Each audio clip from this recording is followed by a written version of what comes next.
কি গো এই জিনিসটা কি গো? আমি কালকের থেকে দেখছি। কি হতে পারে আন্দাজ করো তো, না খুলে। জলের বোতল? না, আন্দাজ করো, না খুলে আন্দাজ করো, উপর দিয়ে দেখে আন্দাজ করো। এটা জলের বোতল হলে তো ঢাকনা থাকবে। এটা হচ্ছে কটন, বেড কোম্পানির কটন। হলে কোথা থেকে? এই তো এখান থেকে। ও ও আচ্ছা আচ্ছা বুঝেছি।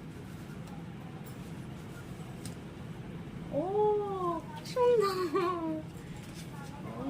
দেখো এটা আমি ফার্স্ট টাইম দেখলাম, এত সুন্দর।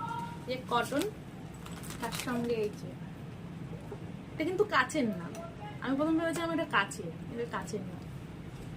বাহ, এরকমও পাওয়া যায়? হ্যাঁ, পাওয়া যাবে না কেন? আমার খুব ভালো লেগেছে। বেড কোম্পানি, কোম্পানিটা দেখো। বেড কোম্পানি সুন্দর।